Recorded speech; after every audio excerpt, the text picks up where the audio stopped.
Today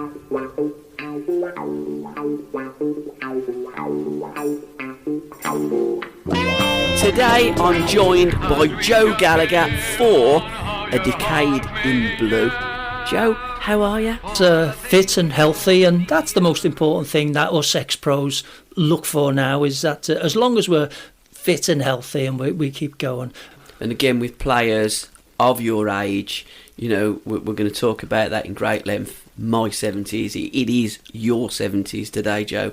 You played on poor pitches, you had cortisone injections, you know, you had things pumped into you when you were injured to get onto the field of play. Onto the pitch, yeah. Because you didn't have the squads like that in those, that you do today. That's right, that's right. I had a history of a bad right knee, so I struggled for many years with my right knee. Had lots of cortisone injections, as you say. And then I had back trouble with, I had a bad back for about, it felt like over a whole season.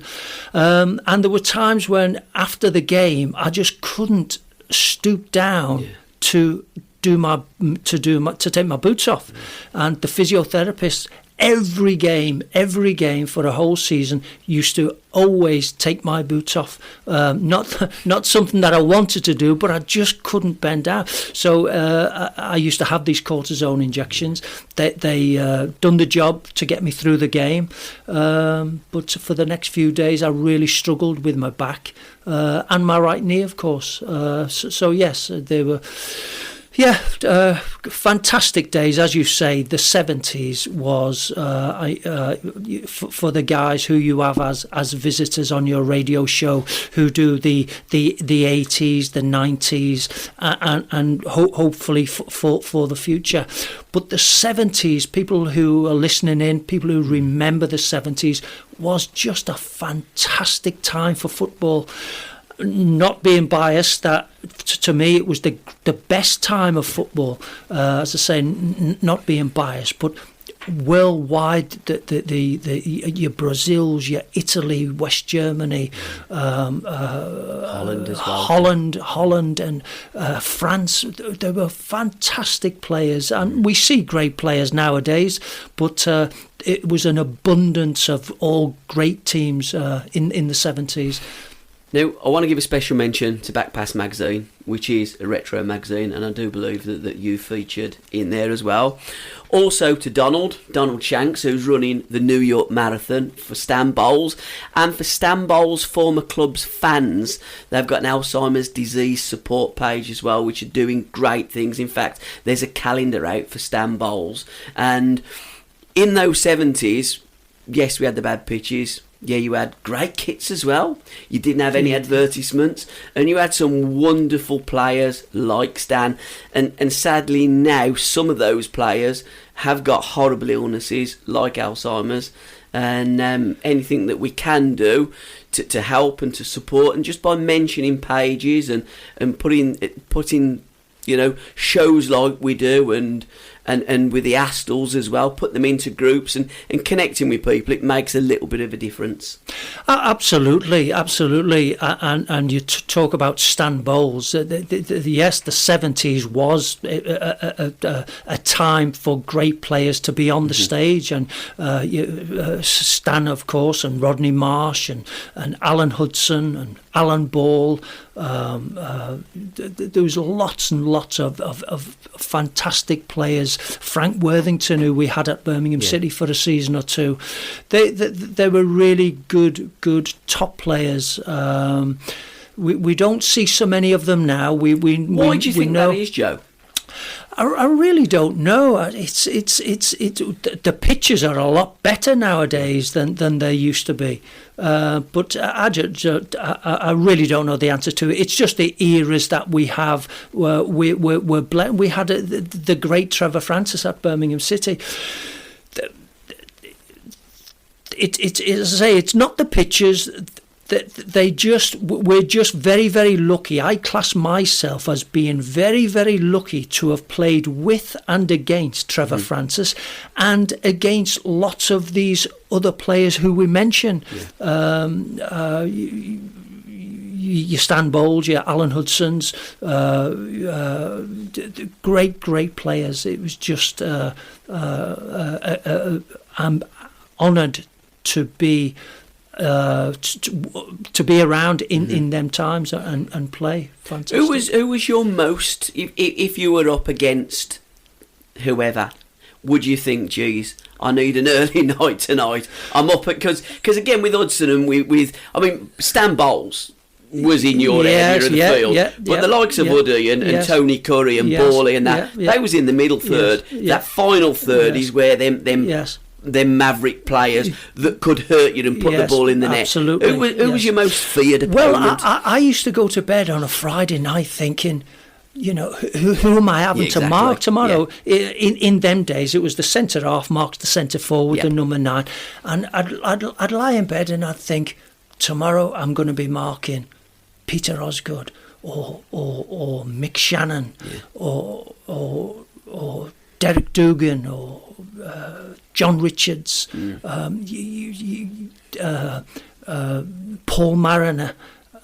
Some of the and I wouldn't believe it, and I would always say to myself, I've got to make sure that I have a good game. I start very well, which is the most important thing for a player, is to start very well. Your first touch has to be very, very good as possible to gives you a bit of confidence to set off, and it sets the standard of the game you're going to play. So it was lots of times you would start the game and you'd make a mistake and you'd think, oh gosh, and it knocks your confidence a little bit, and you have to try and get back onto doing something good, like a good pass or a good header or a good tackle, and that gives you confidence, and that brings you, that helps you through the game.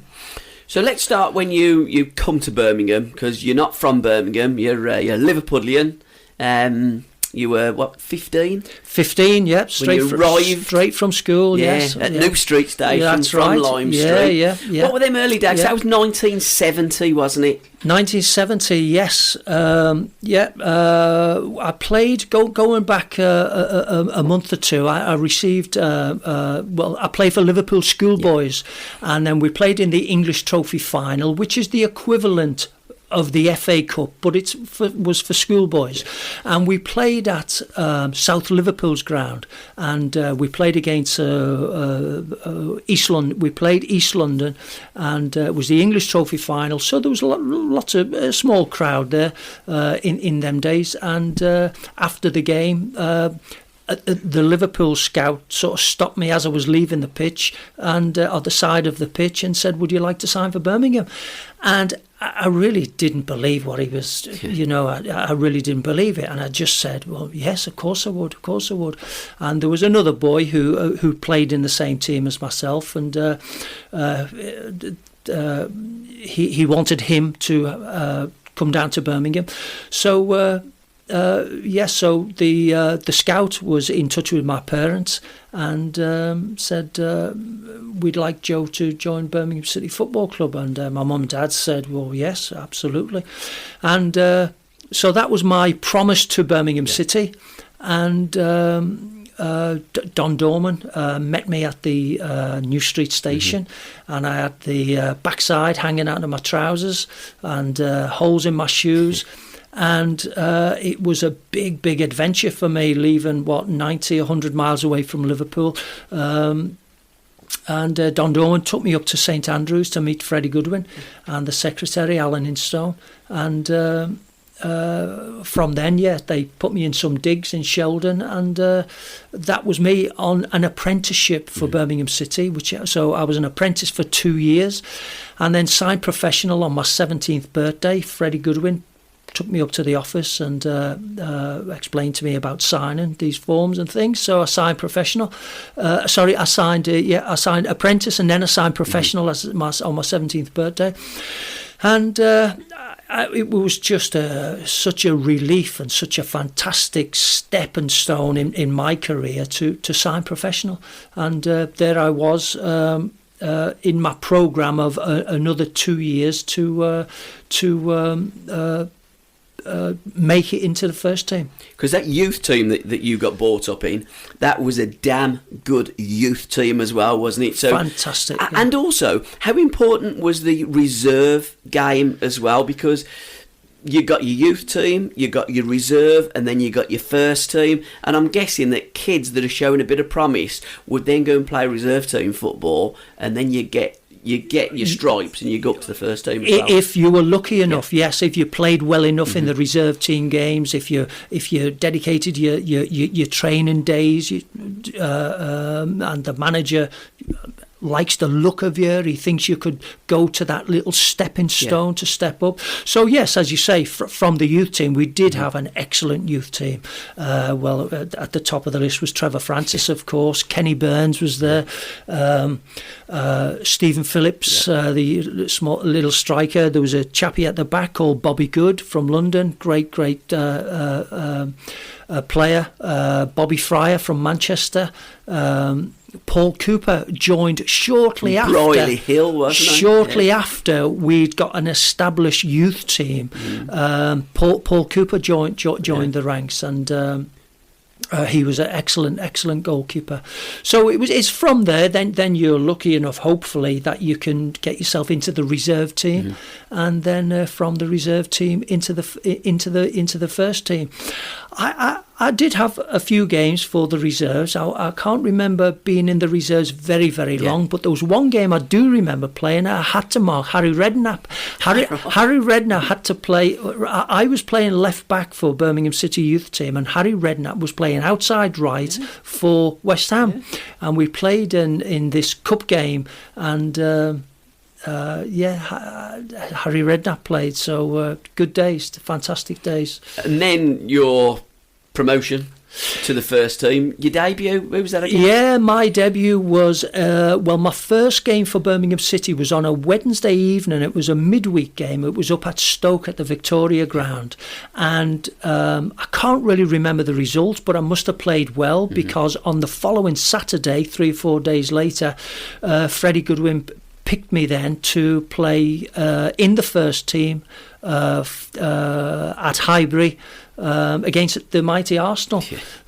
So what a stepping stone that was to make my league debut in the first team against Arsenal, against big, strong, tough, good players, your likes of Frank McClintock. Pat Rice was the right back. Bob McNabb was the left back. And just before the end of that game, Liam Brady, the great Arsenal player, came on as substitute. That was his debut as well for Arsenal. So great times, great days. When I think of them days, and we talk about losing our memory as time goes by, I can remember them days. Them days are easy to recall because the names roll off your tongue. But what I had for my dinner yesterday, I haven't got a clue. And I'm guessing, did Arsenal have you for breakfast that day? Because that was a baptism of fire. It was. And John Radford and Ray Kennedy would have been in that and team Ray as well, Kennedy. I had to mark them two guys. They were up front. Like? It was horrendous. It was a hard game. I was so nervous, knowing that I was going to play against the great John Radford at the time, and Ray Kennedy, two big, strong lads, and it was the tone of they could easily knock me out the way because I was inexperienced, just coming into the game, learning the trade, but Birmingham, I think we lost the game fairly heavily, maybe 3. I really can't remember the score, but I know it was we took a hammering. But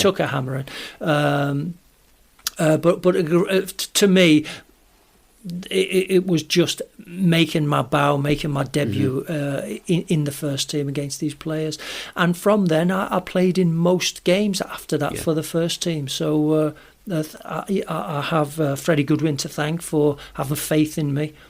And then that was my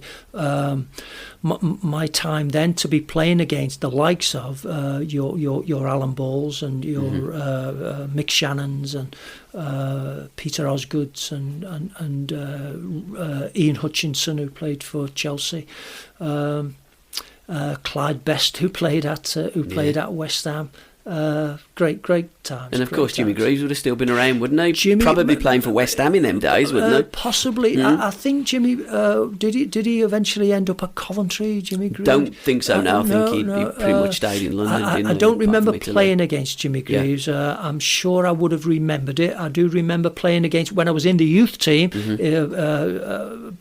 Playing for Birmingham City youth team, we played over at West Bromwich Albion's training ground, and in their youth team was selected because of injury he'd just sustained was Jeff Astle.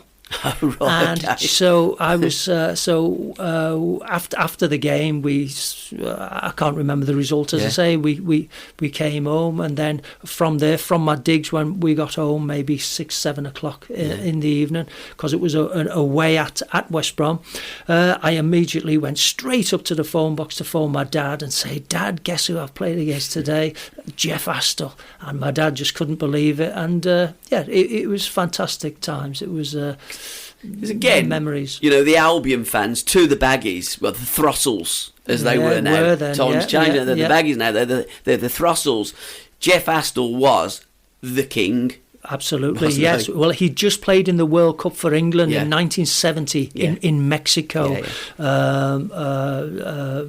So and England at that time, they did have quite a good run. I think they got to about the quarterfinals. Yeah, we did. We messed it up when Sir Alf he took off Bobby Charlton and Martin Peters and made a couple of changes, and we were 2-0 up and we got beat 3-2. That was it then. And there is an argument that England were better in 1970 than what they were in 1966. And when you're looking at the national team and all the great players that we had in those days, it's unbelievable to think that we didn't even qualify for a World Cup in the 70s. That's mad. That's when that was the time when I was sort of breaking into the first team, as we say, and my chances of playing for the England under 23s they just were at the time. But England didn't qualify for certain things. There's many years where England just weren't at the World Cup, or they weren't at the European Championships, or something. Great players, the 70s. Keith Newton, the goalkeeper, Gordon Banks. Peter Bonetti, another fantastic goalkeeper. Brian LeBone, a player that played in your position. Brian LeBone, Roger Hunt, Ian Callaghan was in the squad. Great times. Now, talking of Roger Hunt, he is the inspiration of your goal scoring celebrations. He was, absolutely. I have told you that story before, yes. Brought up in Liverpool and brought up on the Kop for several years. Used to stand there with my brother and watch Liverpool play.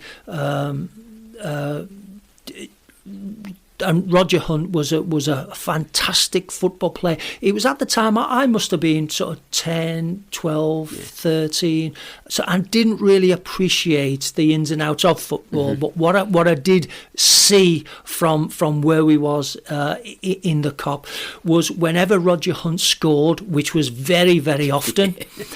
his goal celebration, and I used to just watch in awe and in a dream world of watching him running after he'd scored the goal, running, jumping, pumping it into the air. It was fantastic. And I used to think to myself, if ever I'm a football player and I score a goal, that's how I'm going to celebrate. And as I grew up and got into the teams and being a defender, chances of scoring goals were fairly less, but whenever, as you mentioned, the 1975 semi-final, when I did score the goal for Birmingham City, without a doubt, as soon as that ball went over the line, I thought straight away of Roger Hunt, and I said, right, I'm off now, and I just run and jumped and punched the air, and it was I was celebrating the celebration of Roger Hunt. I just wanted people to know that what I was doing, it's Roger's move. That's what Roger used to do, and I was so happy. I could have jumped over the stand to get Birmingham City, a goal in the semi-final of the FA Cup. But in my heart, I was just wanted to do the Roger Hunt celebration. Now we got to 2 semi-finals in the 70s. Yeah, 72-1. Yes. You didn't play in. No, I was in the stands for that game. Roger Hind and Stan Harland. Played alongside him. Stan was a lovely, lovely man, as Roger was. Roger was a lovely, lovely man. 2 great fellas, and they were 2 great fellas that for me to follow into the first team. Every home game when Birmingham City played at home, Stan Harland would play. I would be sitting in the stands as an apprentice, because we would have played on the Saturday morning at Elmdon or in a reserve team game. But when I would watch the game at St Andrews, Stan Harland used to take me home, because I knew Stan was always going back to Liverpool after the game, and we'd spoke about it very, very often, and Stan would always take me up and drop me off outside my mum's house. So I'm just so grateful of the help that Stan gave me in them days, to take me from Birmingham to Liverpool after every game was just I was just he was such a wonderful man, and he wanted to help me. He wanted to do that. He knew what I was going through as an apprentice into the reserve team, so he knew what it was all about, and it was he was I was just so privileged to do that. Now that team in the 70s that you were in, it would have been in goal Dave Latchford. Dave Latchford in goal, Ray Martin right back. Yes, it would be. Yeah, Gary Pendry left back. And then was normally Roger Hind was the centre back, and Roger, if you remember, a player who played next to him called Dave Robinson. Yeah, I do. Yeah, Sugar Robinson, lovely man. Eventually went to Walsall. So that was like the back 4. And then the midfield, on the right-hand side, we'd have Alan, the great Alan Campbell. Alan was a fantastic football player. Alan Campbell, in the centre of midfield, would be somebody like Malcolm Page, because Malcolm Page could and would either play as a centre-back, one of the full-backs, or in midfield. But Malcolm in midfield. On the left-hand side, shortly after maybe 1971, Gordon Taylor came then. Yeah, so Gordon was a big player in the early 70s for Birmingham City.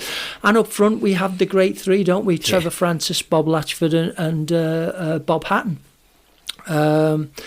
So again, we think of the strike forces now. We watch the Premier games on and I can't see any team that has a front 3 as potent and as free living and goal scoring as much as Latchford, Hatton, Francis.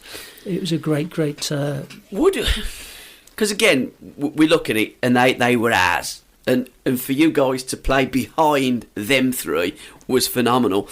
I would probably put them just behind Best, Law and Charlton. Absolutely. I think those 3 that we had were phenomenal. Were the only 3 are the only 3 you've mentioned that you would put them behind. They were that good, Francis Hatton and Latchford.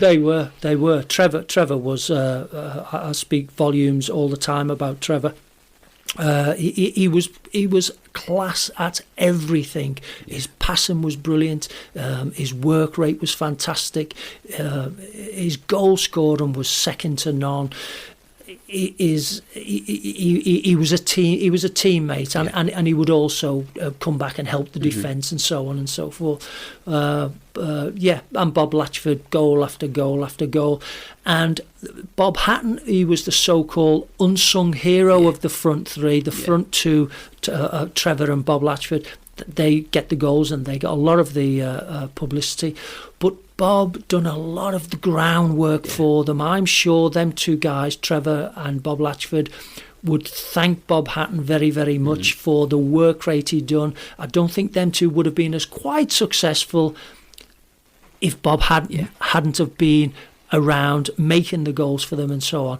And even in his own right, Bob was a great goal scorer. And it's only a few years ago where I watched some tapes and watched some of the goals that Bob scored, and they were absolute. And I just couldn't. I watched them nowadays, and I just couldn't believe how fantastic they were.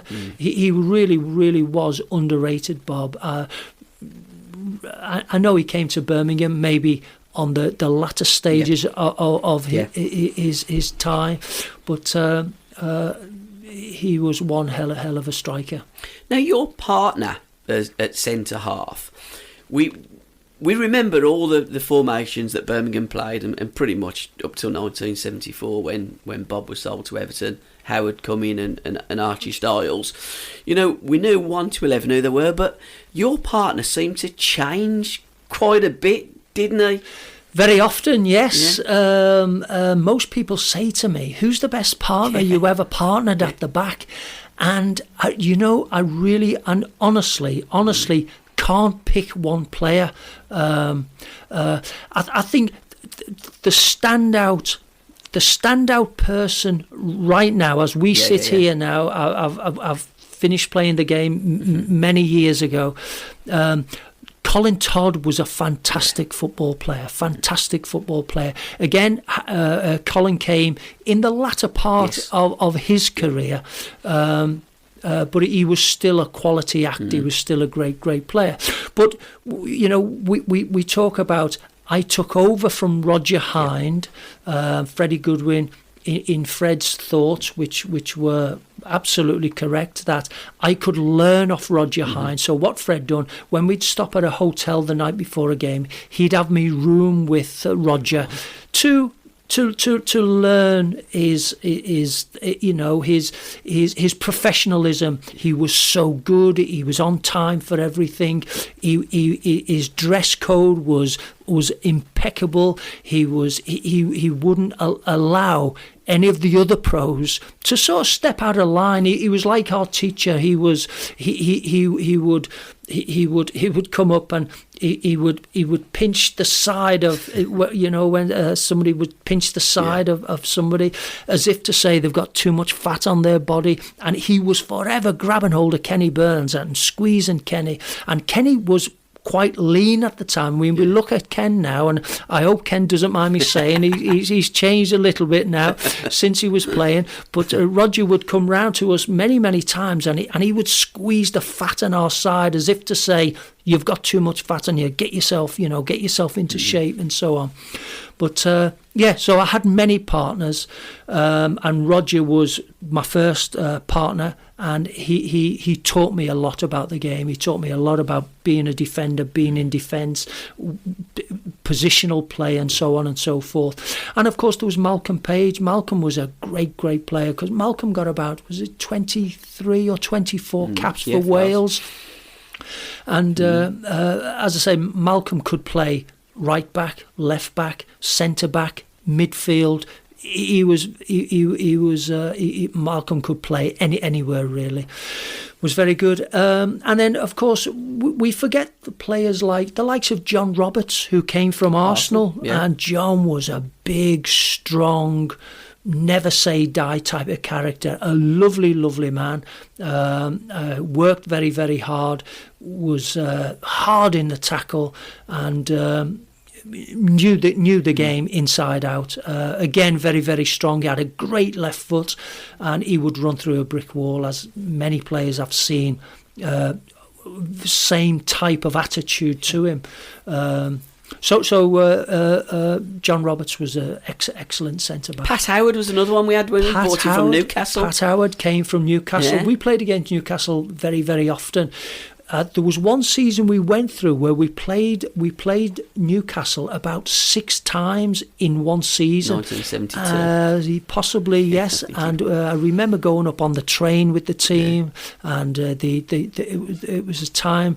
There was also a time when the electricity was on short. Yeah, the miners, and miners are on strike. So they couldn't use any floodlights and things like that. So Pat Howard came in them days to Birmingham City, and again he was a great character to copy from, to watch and learn, like Roger Hine was, like Malcolm was, like Kenny Burns was, because Ken, as we know, great goal scorer, played in midfield for Scotland, but he could also play at the back next to myself, and he was very, very strong, good tackler.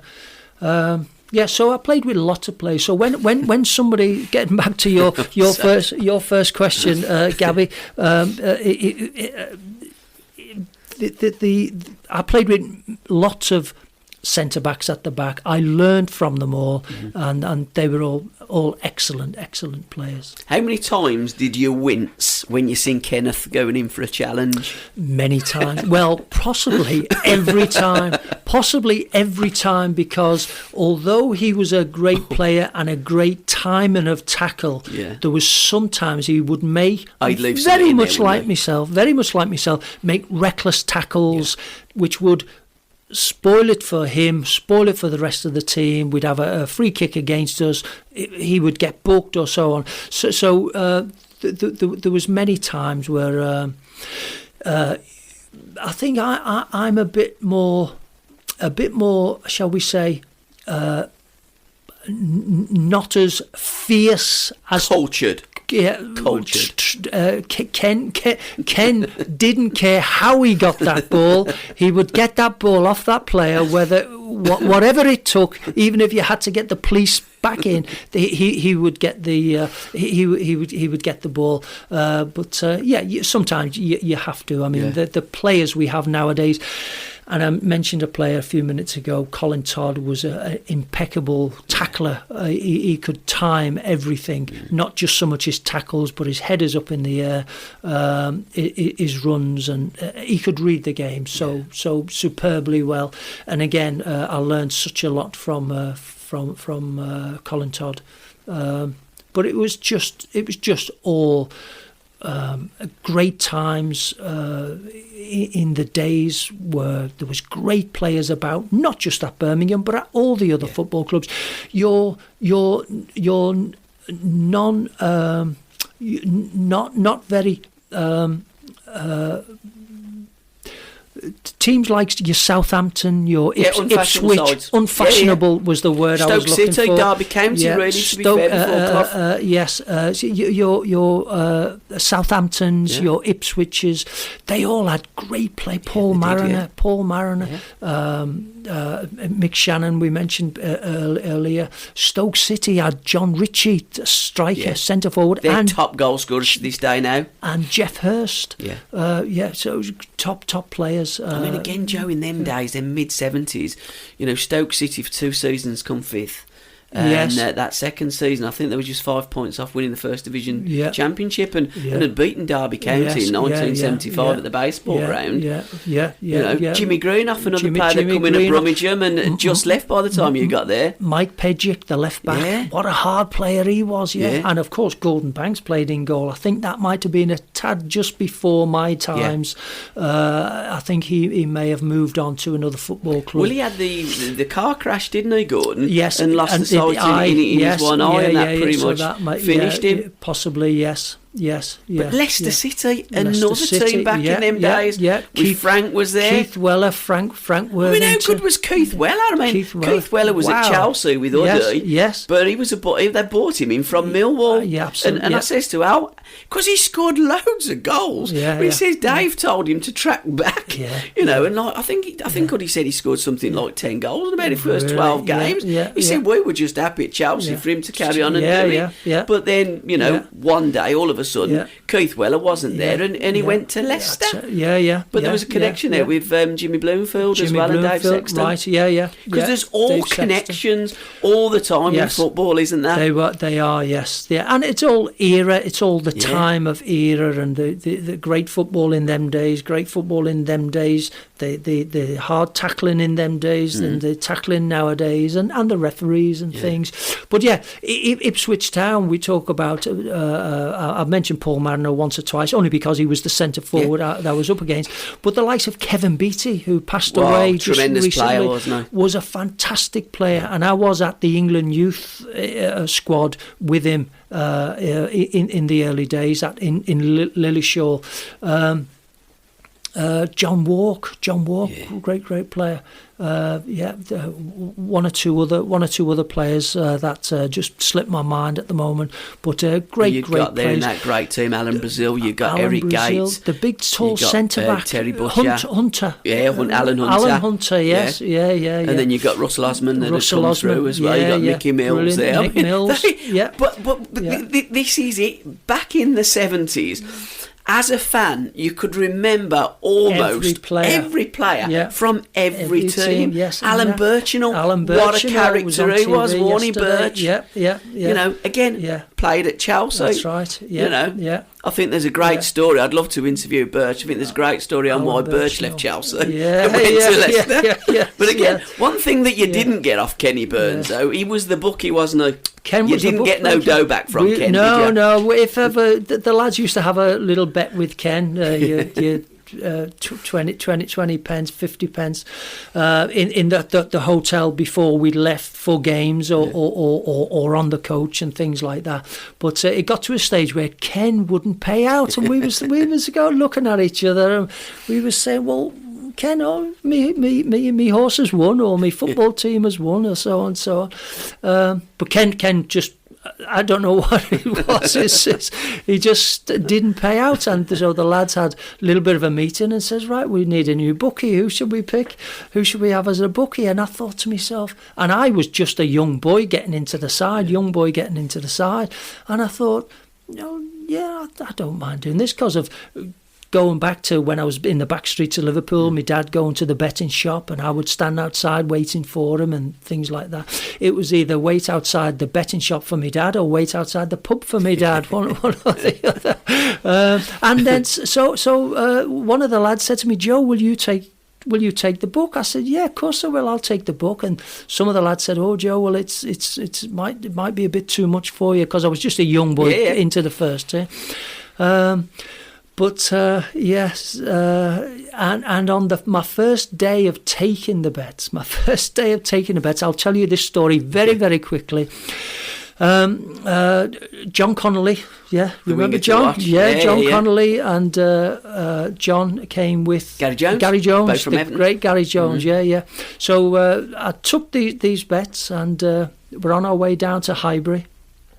And and he had this bet where there was three. I mean, for the listeners, three bet the treble. So John picked these three horses, which I took off him a few shilling. So we watched the first race of one of the three that he'd picked. The first one, we'd watched it win at the hotel. So then and I thought, oh no, this is the first one, so I've got to watch, I've got to make sure or hope the second one doesn't win, and then the third one doesn't win. So we left the hotel, we're on the bus, and then as we're on the bus, the horse racing was on the radio, and it was one of the races where so the first race was probably maybe 1:15, 1:30, and then we've left the hotel, we've gone. So then maybe the 1:45 race was on, and John Connolly's horse was in the race that we were listening to on the coach going to the Highbury Stadium. And of course, I should have been thinking, concentrate on the game, watch the game. But no, I was just listening to this horse race. And damn it, his second horse won, and I thought, oh no, this is not very good. So we've got to Highbury Stadium, we've gone to the dressing room, we're all getting changed. Now Howard Kendall didn't play on that game. Howard was injured. And he came down in the car with his solicitor. Was his friend? He was just his friend. He was my friend as well. Yeah. But by trade he was a solicitor. Yeah. So he's come down with. So we're in the dressing room. We're getting ready to go out to play against the mighty Arsenal. And all that's on my mind is this third horse. Whether this third horse would win.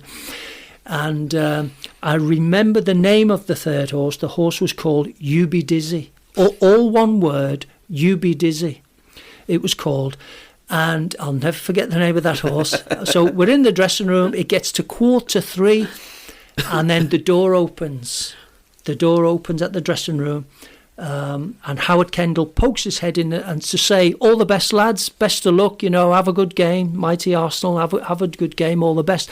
John Connolly lifts his head up from tying his bootlaces and he says, Howie, what won the 2:30? What won the 2:30 at Haydock? And Howie says, You Be Dizzy, 25-1. And I thought, oh God, absolute disaster. So needless to say, we went out there onto the pitch. I had an absolute nightmare. Most of the players had an absolute nightmare. We lost 4-0. So that was my introduction to being my first day of being a bookmaker. Derby games, memories of derby games in the 70s, because Birmingham City and Aston Villa, very close, wasn't they? You had the youth team game with Trevor and Brian, wasn't they, head to head? And then we had, in the 70s, they were just really coming back up, and Birmingham were top dogs in the city without any fear of doubt, wasn't they? I played against Aston Villa about 9 times, and I can remember winning certainly most of them, won maybe 5, drawn 2, lost 2, a record something like that. So we always were the top dogs against Aston Villa in the 70s when I was playing. Yes, it's like being brought up on the Liverpool and Everton derbies. They're all tasty matches. They're all hard games, very physical. Normally there's a good few goals. But they were excellent to play against the likes of Andy Gray and Brian Little, and in the earlier days Chris Nicholl at the back there and John Gidman the right back. Tough games. The early days again, as I say, Brian Little. They also had Alan Little, who his brother used to play in midfield. So they were always tough games, certainly over at Aston Villa. They were hard games. But I do remember going over there and we won one of the games. I remember was winning 2-1 against Aston Villa. But always hard games against Aston Villa, and even through the 90s and nowadays, the tough games. The rivalry will always be there. But do you remember Kenny's goal celebration in front of the Holt end? I don't know. I really don't. He pretty much just stuck his 2 hands up there in front of the Holt. I used to have it in the reception of my old house, the picture of Burnsy scoring the goal, and you can imagine the cameraman as he's caught it with all the gesticulation of the Holt end towards Burnsy, but Burnsy wasn't fazed. Burnsy didn't care, not at all. He doesn't care. Ken doesn't care what people say about him or how he reacts. Ken will do his own thing all the time, whether you like it or not. Ken will do it or say it and do it. He's very, very open. I loved Kenny Byrne. Ken was a fantastic football player, but putting the football player to one side, he was a great guy. Once you got to know him, he was a really, really nice guy. Very abrupt, very hard, very cutting, very cutting. If you had a little flaw in you, Ken would find it. Ken would find it out. But we got off to we didn't get off to a fantastic start, Ken and I. It was a few months after I'd joined. I was only at the football club in my first few months, and then as apprentices we'd get all the kit together, and then we'd get it onto the little minibus to go up to Elmdon.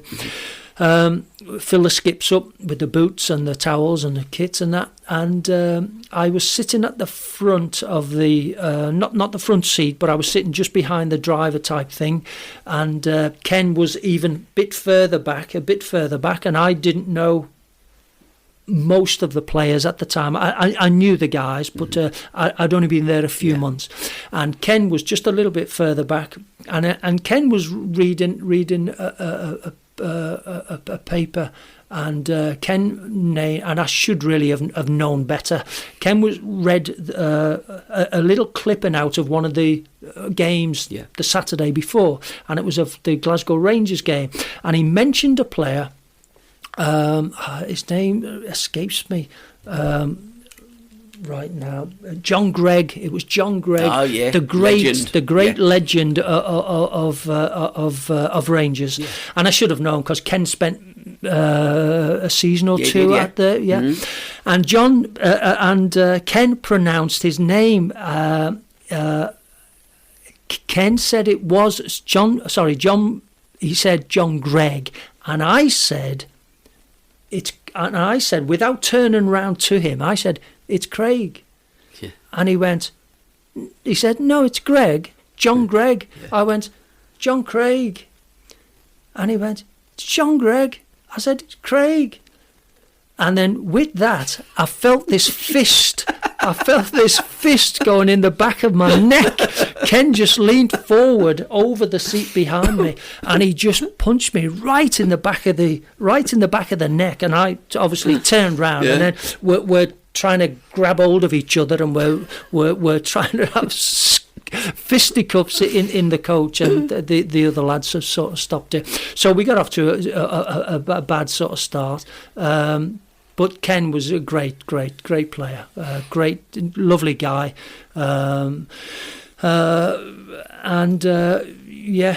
knew the game inside out. He knew what was right and what was wrong on a pitch. Yeah. So all these clumsy tackles he would make, I don't say he didn't. I think he meant them. He knew exactly what he was doing, and he went on to play to get about 22 caps for Scotland. So great guy, Ken.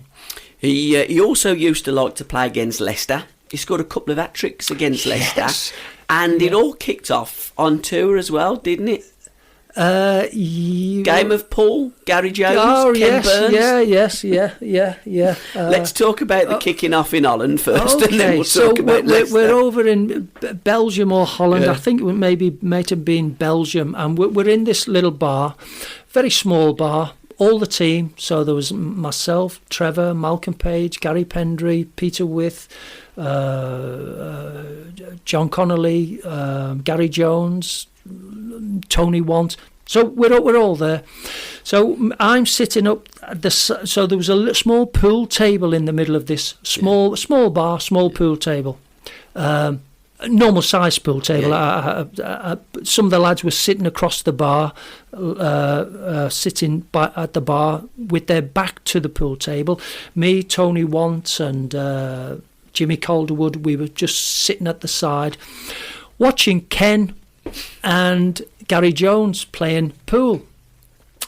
And there was a group of local people there, and they looked a little bit rough, shall I say. Looked a little bit rough. So we're just watching this pool game. Me, Tony wants very, very quiet. Trevor, very, very quiet. We're just watching this. And Gary Jones is trying to take a pool shot. And there was, because the place was so small, somebody was in his arm way to bring the cue back. So instead of what I would have done was tap the lady on the shoulder and say, excuse me, can I just get a bit of room for this shot? But no, and I think most people else would have done that, but not Gary Jones. Gary Jones just tweaked her backside and the lady jumped. So as Gary sort of to say, can you get out of my way? I want to take a shot.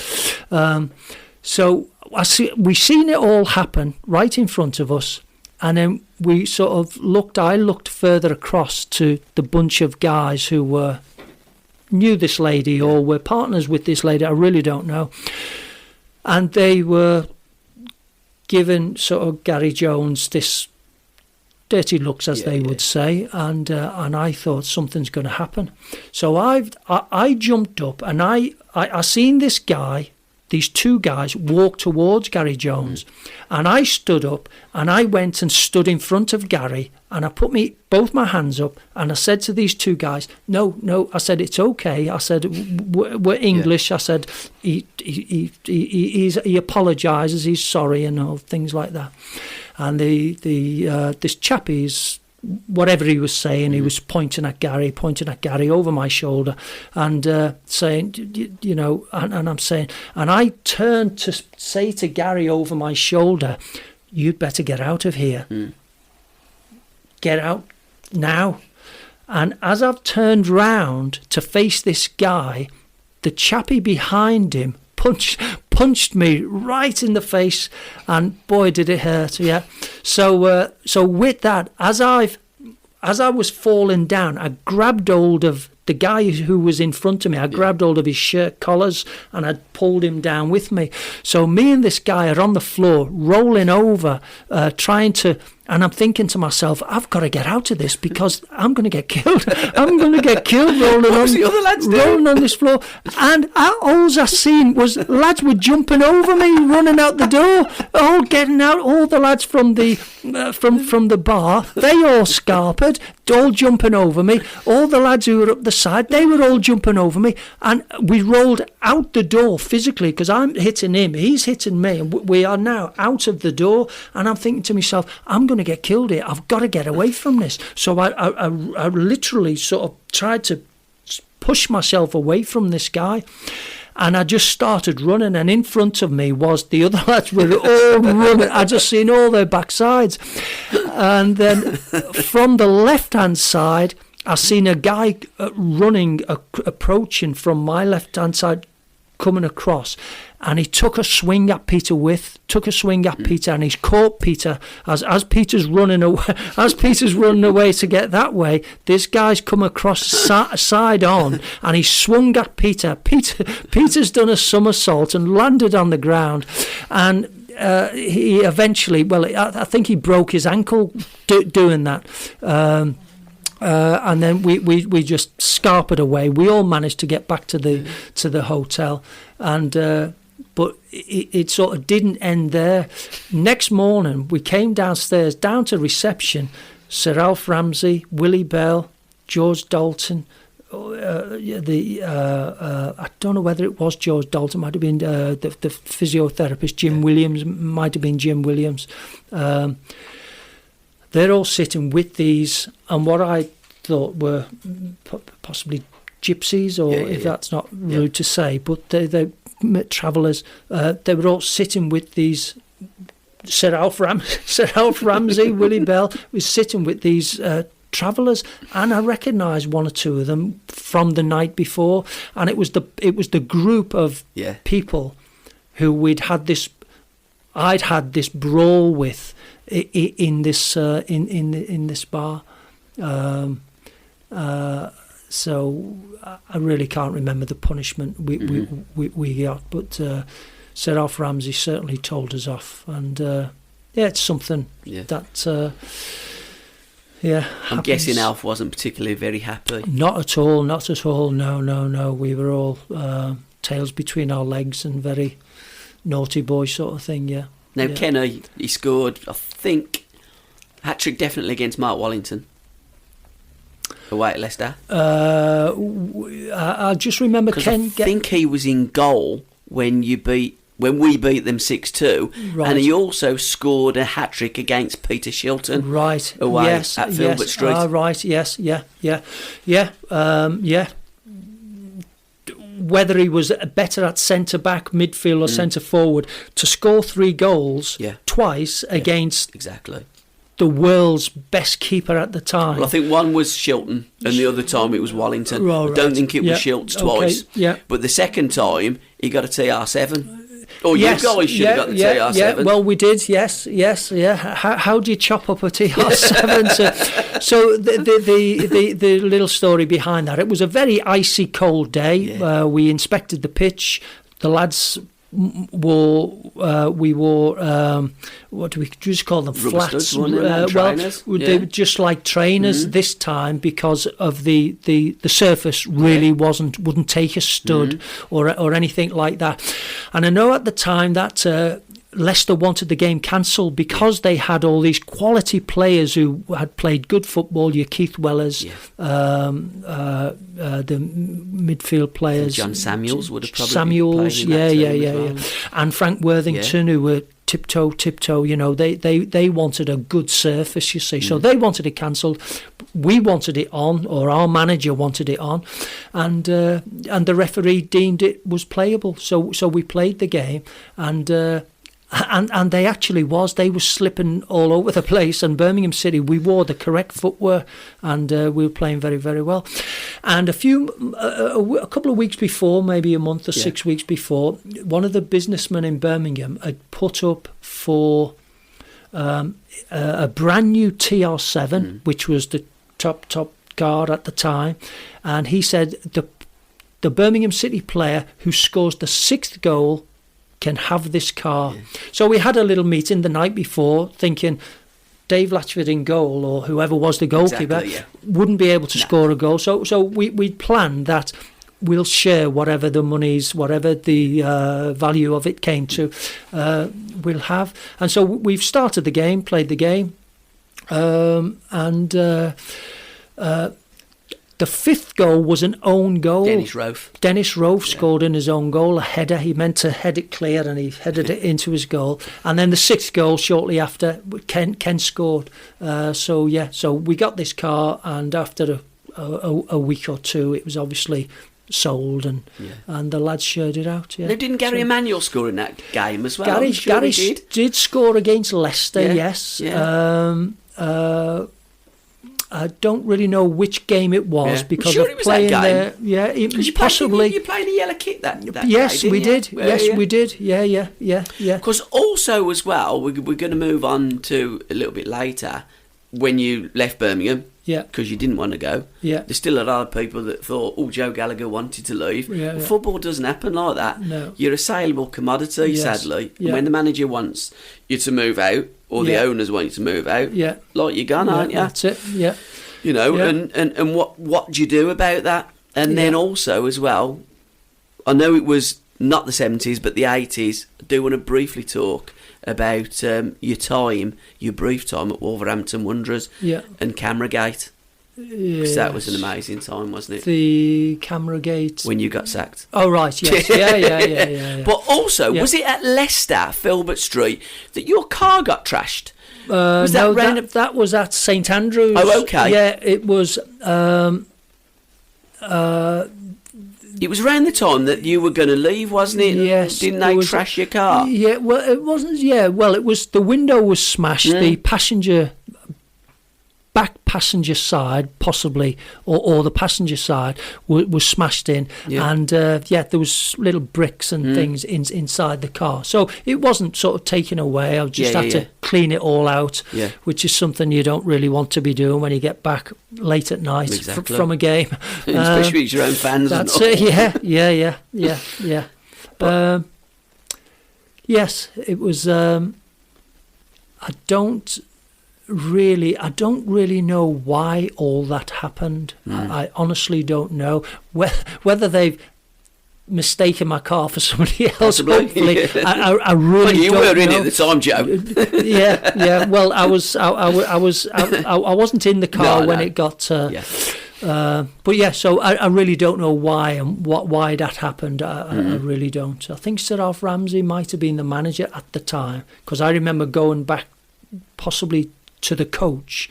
Sir Alf Ramsey was still on the coach. And I said, my car's being smashed into. Just quickly, it was Gary Manuel.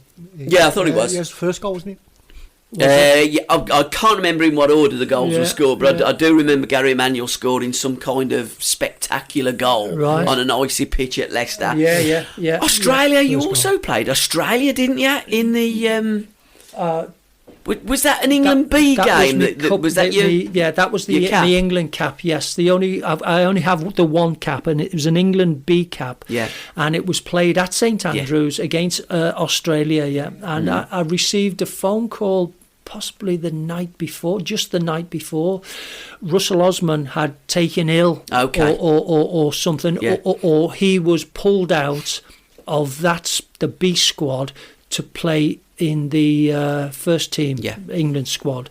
So for whatever reason it was, I think it was something to do with Russell Osman being ill or something, and so they called me up because it was at St Andrews. So I thoroughly enjoyed it. I mean, it was to be picked for your country, although it be England B cap. It was the England B. I'm so it's my prized possession. I was so happy to represent England, and being at St Andrews as well was brilliant. There was also in the 70s, 74, early 75 perhaps, a game for the Birmingham pub bombings. There was a Midland Select 11 versus an England 11. Do you remember that game? Have you any memories of that? No, Huddy definitely played for England. No. I never played in a side with Alan Hudson in. No, I think Huddy played for the England team, but it was a Midlands 11. I'm sure John Richards played, and Trevor would have played. And I do remember as a kid, because I was about 9 or 10 maybe in them days, but I do remember the game, but I don't remember an awful lot about the game. I certainly remember Alan Dodd that played for Stoke. He played as well. Yeah, centre back. It was one of them that a select 11 from England and a select 11 from the Midlands. I think it certainly was a one-off game at St Andrews. What was your most memorable game at St Andrews that you played? The most memorable game at St Andrews was against Liverpool. With the game I scored in, and my mum and dad were down from Liverpool. So I brought my mum and dad down, and we against Liverpool. So that week we go through the routines of the free kicks and things like that, and we tried this routine up at Elmdon where Howard would run and clip the ball up to me at the back post, so aiming towards where the clock was in the corner. So Archie Styles would run and jump over the ball, and then Howard would run and clip this ball up for me, who would be at the back post running. And so we tried it several times in training, and it didn't work out very well. The keeper would save it, or it was a bad, or it's too high, or I'd head it over, or whatever. So during this game, I brought my mum and dad down from Liverpool, and I remember the tickets. I know where they were sitting upstairs in the stand. It was at the railway end, opposite the in line with the edge of the box, the 18-yard box. So I knew roughly where they were sitting. And my mum had a red scarf on, so there's all these blue scarves, and my mum had a red scarf on. And so during the game, I really don't know what minute it was. I think it was possibly the second goal. So we won the game 2-1. We beat Liverpool 2-1. And I think Trevor got the first goal for Birmingham. Anyway, so we got this free kick in and around about the place, which was my time to go forward, get positioned at the back post. And so during training, this free kick would never work for us. So we have this. We got this free kick. Howard's on the ball. Archie Styles is on the ball. Archie runs, jumps over it. Howard comes in and he clipped this fantastic ball up to me, and I run, jumped and headed it, and I caught it spot on, absolutely spot on, and it went into the far corner. Ray Clements stretched right across the edge, right across his goal line. Just got some tiny fingertips on it, but it did go into the top corner. And I just carried on running towards my mum and dad, because I could see my mum. Birmingham City supporters were all sat down. My mum was standing up with me dad, clapping and cheering and waving this red flag, red scarf she was wearing. So that was a great game. So that's the and it was after that game I took my mum and dad home. Then we went up to the club, the top of the street, and in the newspaper, the Liverpool Echo, it was headlines saying in bold, big bold, Gallagher strikes or something to stop Liverpool winning the game. So I was very proud. My mum and dad were very proud, although they were big Liverpool supporters. But that's the most memorable game I've had. Played against Liverpool, again, 7 or 8, 9 times, up at Anfield and down here in Birmingham. Great team. Now, there was 2 games in the 70s that I remember as a kid that we played at Anfield. The one where, did Bob Hatton have a goal disallowed and they went down and beat us 4-3? I remember and the other one when we won 3-2. I remember at Anfield. I remember the 4-3 game. That might have been the season before. I didn't play in that game. It might have been before. That might have been. Bobby Hope probably played in that game with Tony Want. So that might have been 72, possibly. Yeah, I've got an idea. 73 is in the head with that one that we lost. That we lost 4-3. Right. Yeah. But then it was shortly after a game. Yeah. And I've got an idea. We took a 3-0 lead and we got beat. We won 3-2. Yeah, up at Anfield. Well, to go to Anfield in them days was, and it's getting close to it now. It's getting close to it now. Going to Anfield was very, very hard. It was a fortress. It was everything was against you. Obviously, the team were very, very strong. The supporters were very vibrant, very, very, very noisy. Everything was against you playing. You just had to do your very, very best. So we've started this game. I don't remember any incidents at all, but I remember Emlyn Hughes playing and Phil Thompson playing. So Birmingham have gone 1 up. So 1 up at Anfield is a big, big step. So we're playing, and then we go 2 goals up at Anfield. I don't know when half time was or whatever, but and then we went 3 goals up. Well, this is like we're looking at each other thinking, is this right? Is this really right? Is this really right? And it was, well, I don't know. I don't think panic set in us because we were 3 up. We were 3 up. Wherever you're playing, if you're 3 up, you should win the game. And we stopped playing for some reason. We just stopped. Our legs must have gone to jelly. We just stopped playing, and Liverpool pulled it back to 3-2, and then we have just about managed to hang on. But when we went 3 up, it was like, what do we do now? What do we do? What can we do? Our legs have gone to jelly. What do we do? Really upset them. It was just, we have upset them. Emlyn Hughes was going round fuming. Phil Thompson was waving his fists at everybody. It was a scary moment. A scary moment. But any music that stood out for you whilst your playing career? No, not really. I'm not a music fan. I like listening to music. I like the radio on in the car. I like watching the music on TV, and I don't follow bands. I mean, the only band I ever follow was the Beatles. So that's how far we're going back. So no music stands out. Nielsen, remember Nielsen made a song, Without You?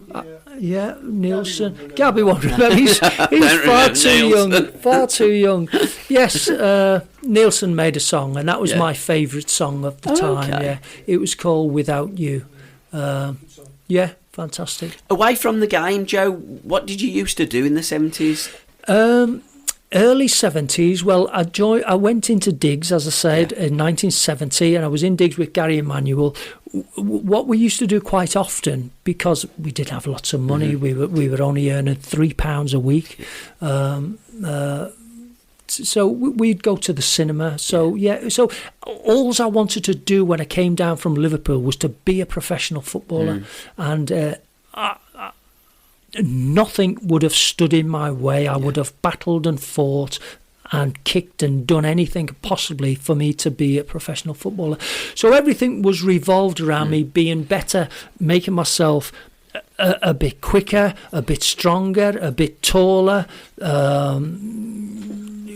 good at football, keeping fit. Everything was revolved about me being a professional footballer. So cinema was probably films. I'm still like me films now.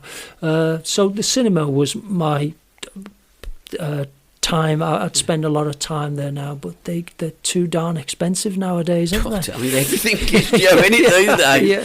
Richard Barker says, played for Atherstone United youth team when Joe was the first team manager. I met him once at a team talk before a local derby with Tamworth. We were shocking that night, and at half time he steamed into us. Right. Elaborate, Joe. Steamed into you. Well, sorry, what was the score at half time? I'm guessing you were getting beat, Joe. At half time. Oh, this half time. Yeah. What's the chappie's name again? Richard Barker. Richard Barker. Okay. Yeah, I must admit, I don't really remember. Sorry, Richard, but He anyway, does apologise. It's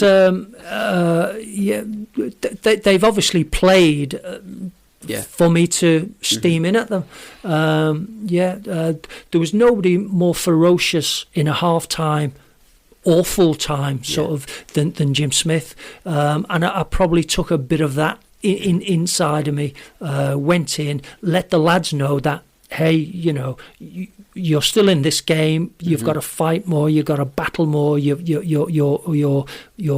don't want to be shying out the game, or you've got to stand up. You've got the supporters here watching the game, and it was just a case of whatever it is. I can't really remember the game. If I've steamed in at them, as Richard says, then they've deserved it. The first half performance deserved it. It would be interesting to know how we did get on at the end of the game, after whether it was double the result or we pulled it back a little bit. So, Richard, we need the result. we need what the happened result in the second half. Yeah. How bad was the Bald Eagle? What was the worst he was at half time too? In what game? Okay, if I can tell you very quickly. The first game Jim took over, I think it was the first game Jim took over, we trained at St Andrews on the pitch, and then we went up to Newcastle St James's Park, and if memory serves me right, which is probably off a little bit, but if memory serves me right, we were winning the game, and then we drew the game through a silly goal. I think a silly goal. It ended up being 1-1. So to win at St James's Park was like going to Anfield. Very, very high.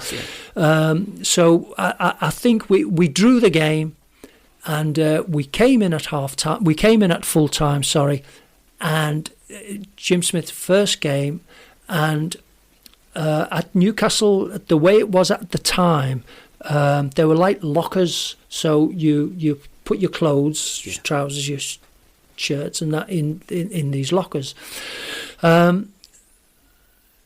So we've come in at full time, and in the middle of the dressing room, as you can imagine, a dressing room, it has like a physiotherapy bed in there for anybody who's having a rub down or injured or whatever.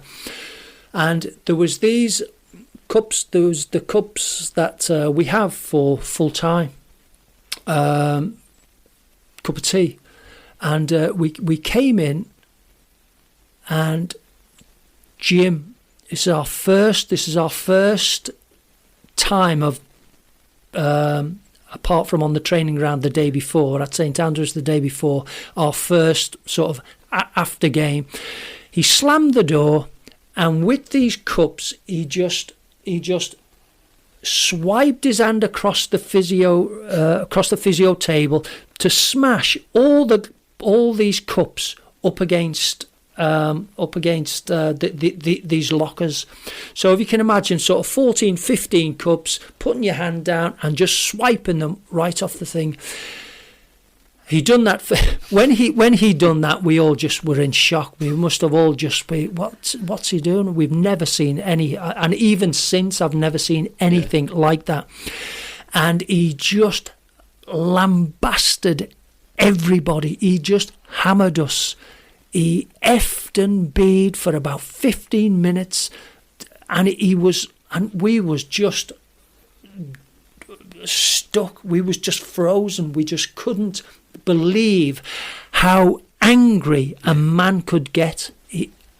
How violent it was! Violent, swiping 15 cups, smashing them up against the wall, and then just absolutely hammering. And I'm thinking to myself, well, it's a football match, it's a football match. Jim obviously was setting his tone out as to what he's going to be like as a manager. And it really done the job. I think after that, we went on a run of about 6 or 7 games without getting beat or something like that. But that was unbelievable. I've never seen... And I never seen him get any more angrier after that, apart from the couple of times he'd grab Mark Dennis by the collars up in the dressing room and screaming and shouting and things like that. Yeah. But hold on, Richard Barker, we were 4 down at half time, so you were right, Joe. Right. 4-0 down at half time. I remember the night ended up losing 4-2, so you done the job. Right, yeah, they won the second half 2-0. I'm sure we were 3 down in 15 minutes. To be fair, my old man was even worse when he got out after half time. So you weren't as bad as his dad. Yeah. It was a constructive telling off. If that makes any sense, and a well-deserved one. So you were absolutely right, Joe. Thank you very much, Richard. Thank you. Yeah. Whew. Does Richard still play? Yeah. So imagine Jim Smith being in there 4-0 down at half time. Yes. There wouldn't have just been the cups gone, the urn would have gone over as well, wouldn't it? Yeah. So what was he like? He obviously mellowed a little bit. Yes. For me, Jim's probably my favourite Birmingham City manager of all time. Yes, he was with me. Was with me. I'm not embarrassed to say he was with me.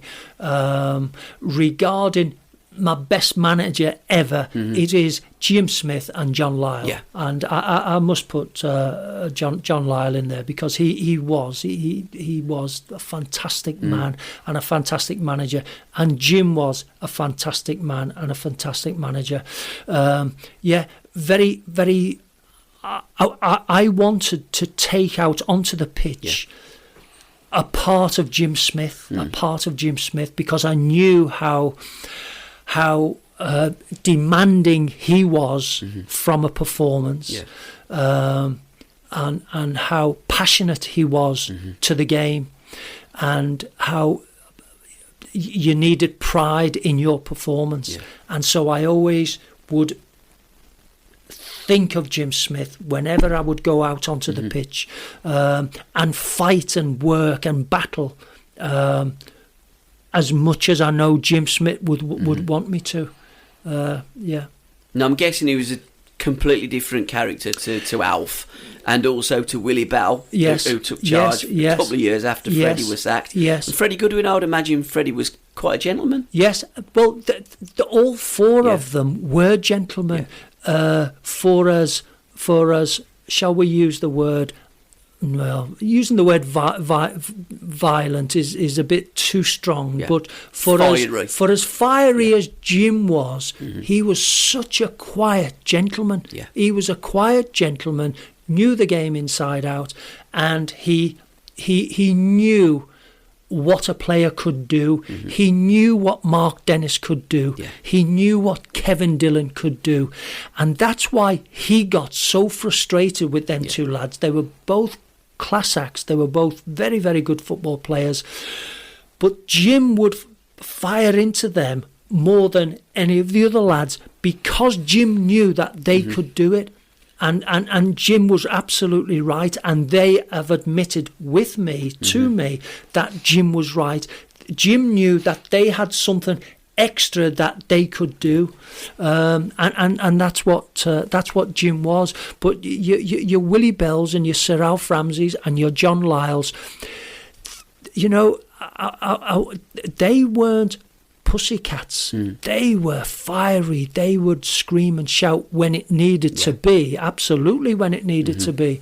But they were, is the word compassionate? You know, they understood. They understood, like Jim did, you know, what they've got going against them and things like that, or whether they're not quite fit enough, or whether they're carrying an injury and things like that. But they were all very, very good managers in their own right. Now, I remember also as well, we played Villa in Jimmy Dugdale's testimonial at Villa Park. I don't know if you... Jim Smith... Don't think Jim had been there that long, if memory serves me right. But when you're looking back over 30-odd years, I remember he got a black glove on at the time, and he'd scored a goal or something against the Villa and stuck his two fingers up. And I don't think I was dreaming about that situation.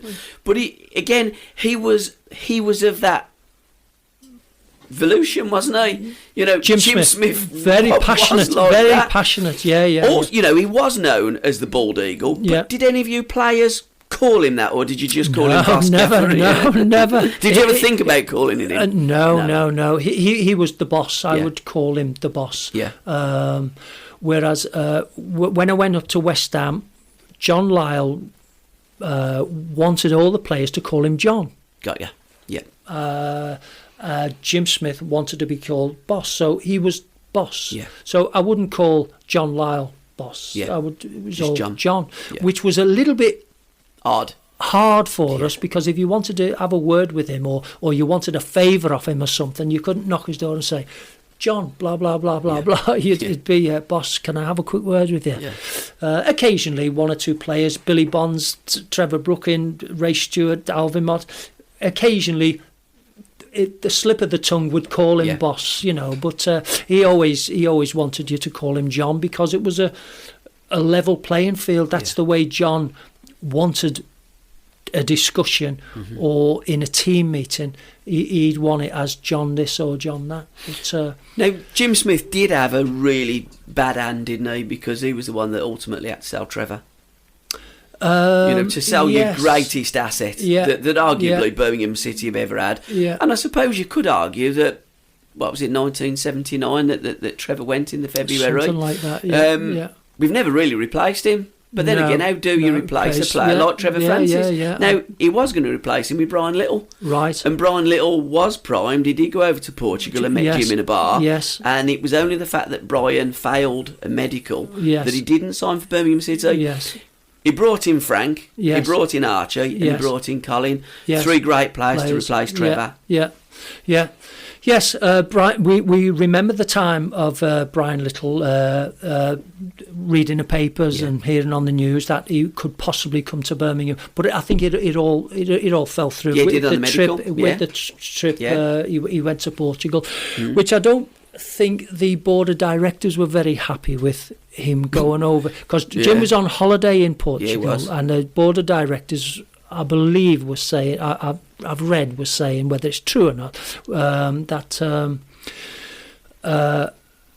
you could have waited till you got back off your holiday, and then you could have had a chat with him. So, but Jim wanted him to be flown out. I can see Jim's point of view. He wants him to sign on the dotted line as soon as possible. So, but he was a quality player, Brian Little. Very, very good.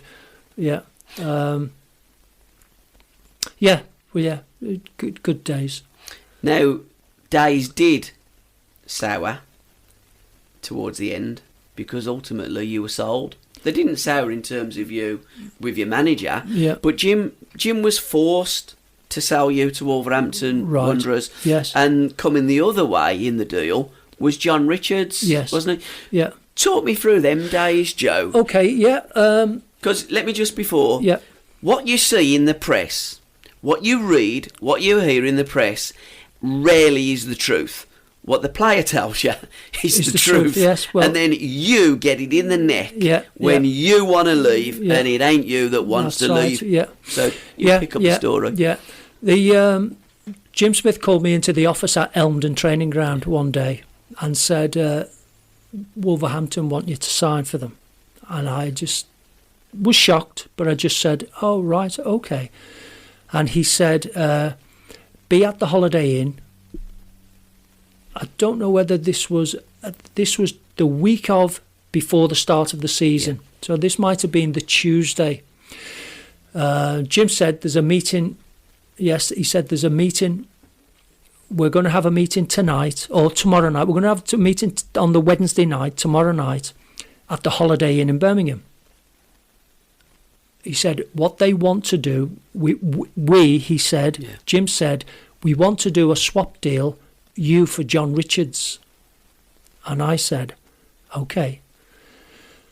So the next day, me and Jim Smith met John Barnwell and John Richards at the Holiday Inn the next night.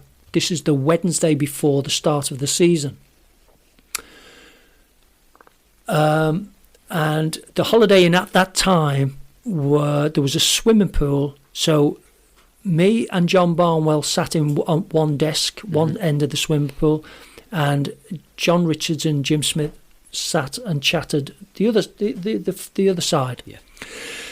And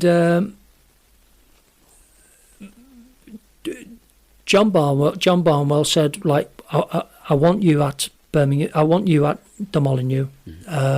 He said, I don't care how the negotiations go. He said, I'm not interested in what their negotiations go. He said, but we want you at the Molineux for this Saturday coming at home against Liverpool. And I says, okay. And then he said, what do you want? And I told him my terms of what I wanted, not thinking that they would be accepted. But when I told him, he says, right, you can have them terms. Be at my office tomorrow morning at the Molineux, 9 o'clock. I said, fine. So we stood up and went. How their negotiations went, I really don't know. The next day, I got out the car outside the Molineux and was walking towards the big glass doors to go inside the football ground. Just with that, John Richards was opposite me, and he came out of this office door. He came out of this door, and John mimoed to me, whispering. I had to sort of read his lips, but he was saying, don't sign. And I was like looking with my eyes squinted, thinking, what's he saying? And he's saying, don't sign. And I presumed, later on I'd thought about it, that I realised what he was saying, and he was saying don't sign. So I knew Jim was at the football club down in one of the other rooms where John Richards was walking then. So I've gone into the office where John Richards has just come out of, and it was John Barnwell's office. So as I went in, John Barnwell says, here, Joe, this is the contract. And he went through it very quickly with me. Took 2 minutes to go through because we'd already sorted the negotiations out. And then John Barnwell passed me the pen. I got the pen in my hand, and I just stopped and I thought, I'm going to try and speak to the manager, the boss. So I said to him, I held hold of the pen and I said, do you mind if I go and have a quick word with the boss? And John Barnwell said, yeah, fine, go on, you go and have a word with him. I put the pen down, I walked down the corridor, went into this room because I knew where Jim Smith was, because I'd seen some press people sort of outside. Yeah. So I went in this room and there was just Jim was inside this office. I closed the door behind me and I said, boss, I don't want to come here. I said, I want to stay at Birmingham. And I had it was about 2.5 years left of a contract still to run. So I was not wanting to come to Wolverhampton. I wanted to stay at Birmingham. And I was saying to the manager, I said to the manager, I don't want to come here. I want to stay at Birmingham. And he said, Joe, we need John Richards. You've got to come here. And when he said that, I thought, well, okay. So I went back up to the office, got the pen off John Barnwell, and I signed. And that's and I'd over the next few weeks, I'd been thinking about what John Richards was saying, and John Richards wanted our deal to fall through, presumably fall through, because it would have strengthened his. John Richards was due a testimonial or something, and his terms with Jim Smith didn't work out, and so John Richards eventually stayed at Wolverhampton as well. And that's the reason how and why I signed for Wolverhampton Wanderers. But you must have been due a testimonial at Birmingham, because you were there almost 10 or over 10 years, 11 weren't you? years, 11 years. Yeah, well, I don't know how many months previous, but I'd had a testimonial. Oh, right, okay. I'd had a testimonial. Oh, right. After 10 years, I had a testimonial at Birmingham. So, and John was due a testimonial because he'd just done 10 years. He was due it. So, presumably, he wanted to stay and get the testimonial, rather. Get the testimonial, or have Birmingham City fund his movement across. Oh, so you had your testimonial, then after that, you've still got a couple of years, 2.5 years left on. Yeah. But again, when the club want to sell you, as much as you might want to stay, the story behind the Birmingham never had a centre forward. They just sold Keith Birchin to Norwich. I think it was Norwich. But Keith Birchin had gone to Norwich, so Birmingham never had a striker. But what Birmingham did have was a young centre-half called Pat Vandenhauer. Yeah, he was a very, very good young player. So Birmingham had a centre-half, so they had two centre-halves, me and Pat Vandenhauer, but they've got no centre-forward. Yeah. Great, we'll sell Joe to Wolverhampton and we'll have John Richards, which would have worked out, the way Jim probably wanted it to work out. Yeah. But for whatever reason, on their side, I don't know what happened on that. John eventually stayed at Wolverhampton. But your time at Wolverhampton wasn't particularly very successful. No. And then how long was it into? It was a pre-season, wasn't it, if memory serves me right?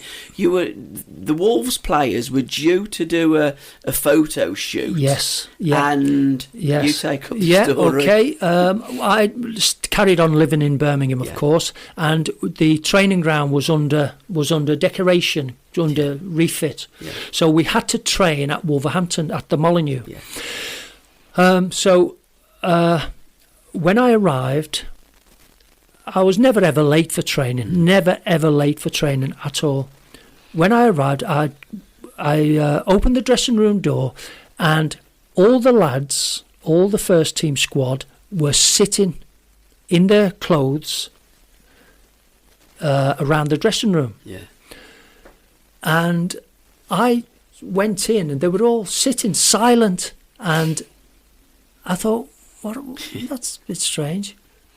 And I said, well, I was still standing at the door. I'd gone through the door. I said, what's the matter?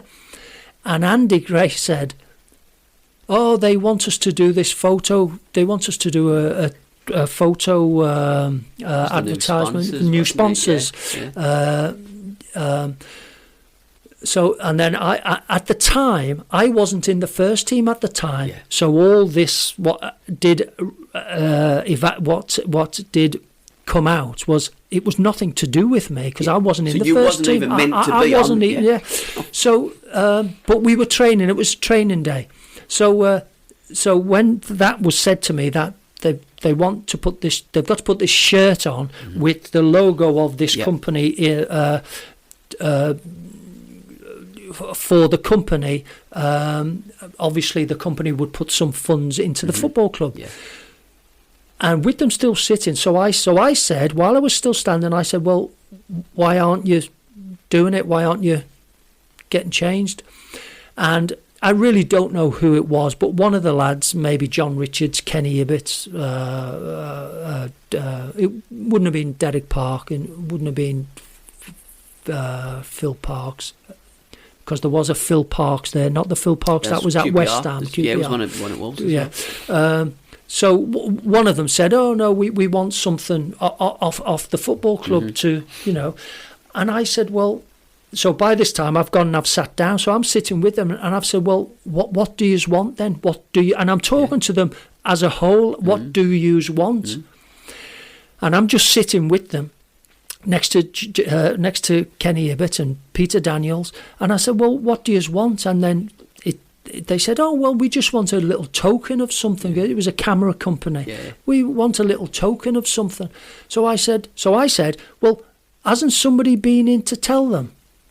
And they went, no, nobody's been and gone. So within a few, so I just sat with them. So I've gone into this, shall we call it a revolt, or they're all just sitting down. And they're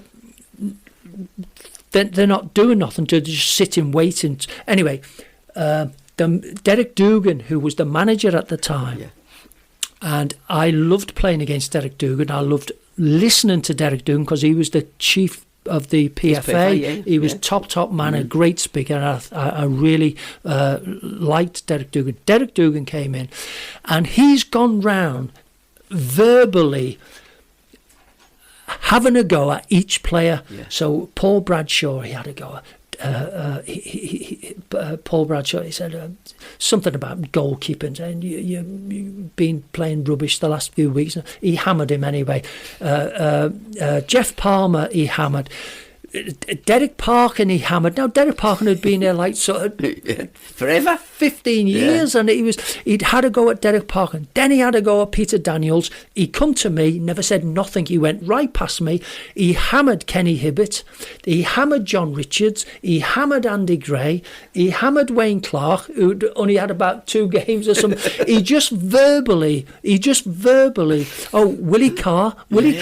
Legend. He hammered Willie Carr. He was a great speaker. Yeah, Dugan was. He just hammered every one of them, and he said, "So I'm gonna leave it with you. This football club needs the funds from this company. So you've got to put this kit on, and you've got to go out and get this photograph done." He said, "So you've got to do it." So he left. So he left the room, and I'm looking round at all the lads. And then they're all thinking. I could see them all thinking. They were all just with the tail between their legs thinking.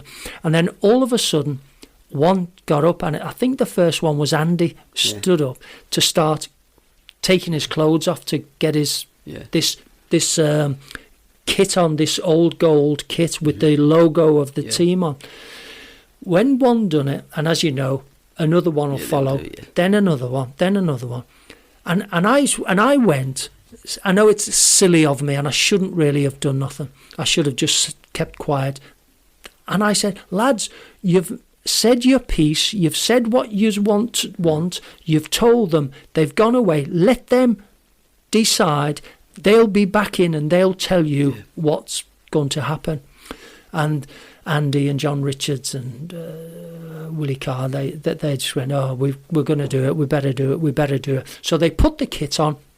And they went out onto the pitch and had this photograph taken. Silly me stayed in the dressing room. I stayed in the dressing room. I didn't go outside. They were only outside for 15 minutes. Had this photograph taken, come back in, and then they started taking the old gold kit off and putting the training kit on. I was already in my training kit. So then we've gone out to do a training session out the side of the pitch, done a training session, come back in, got showered, changed, went home. Next day, back into the same dressing room, and Jim Barron, the coach who I was talking to at Birmingham City only last week, fortnight ago, Jim Barron pokes his head through the front door and he says, "Joe, Peter," who was the secretary, I can't remember Peter's surname, but he says, "Peter, Joe, Peter wants to have a quick word with you." And I went, yeah, fine. So I went in, I poked my head through the secretary's office, and I said, "Peter, you want to have a word with me?" He said, "Oh, yeah, Joe." He said, "Yeah, this is yours." And he passed me a letter, and I walked up to the desk, got this letter off him, and it was about 4 lines. That's all it was, a line of 4 lines. And it said something like, because you haven't appeared on an official photograph, the club, we're going to terminate your contract, or words to that effect. And I said to Peter, I said, what does this mean? And he said, you've been sacked. I went, what?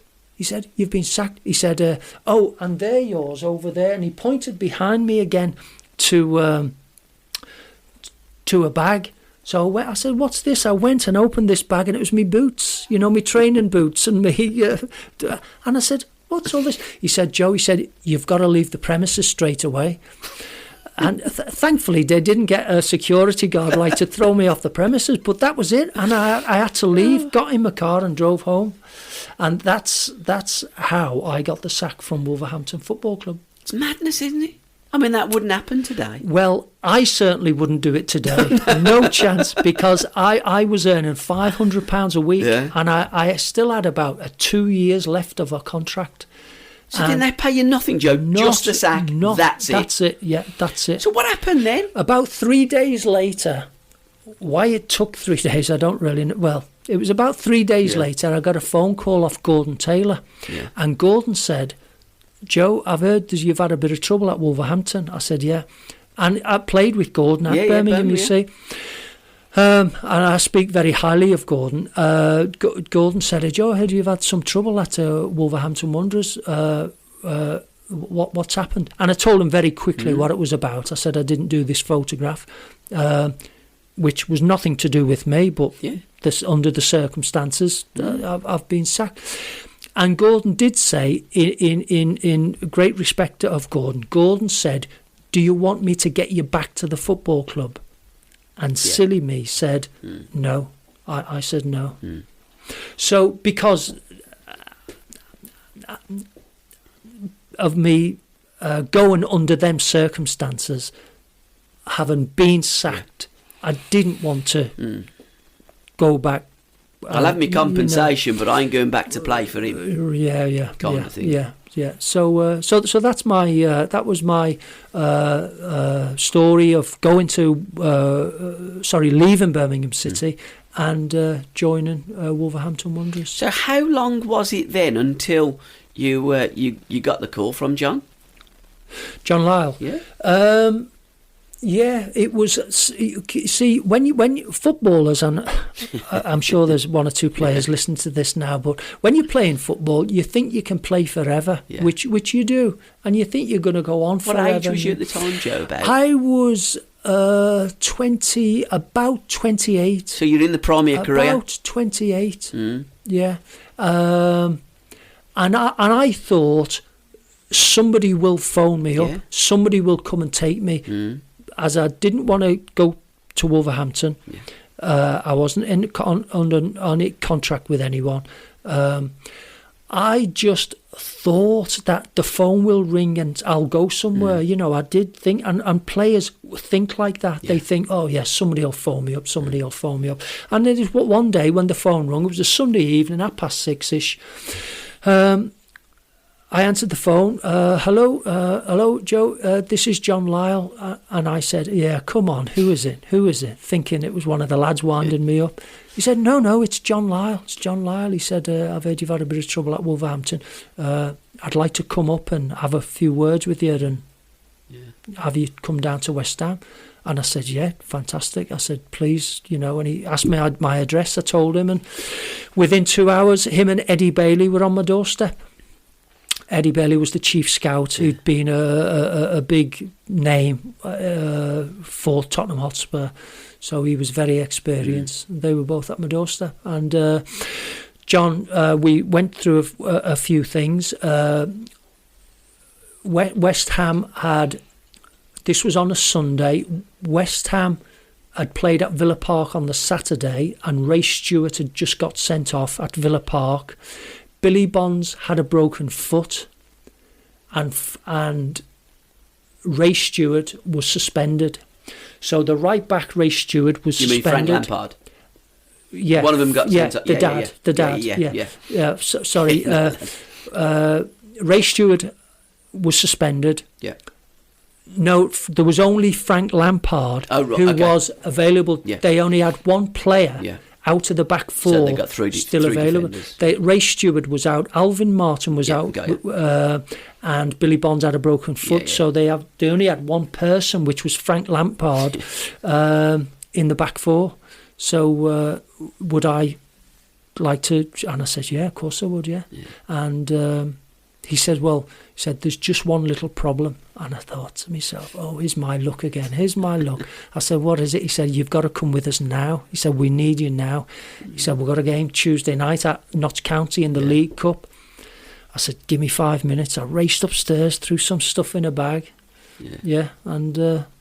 Had great times down at West Ham. And you enjoyed it, and you enjoyed the training. I remember you saying the best training you've ever had in your career. Yeah, something different. How was it different to other training Just that you had at Birmingham and Wolves?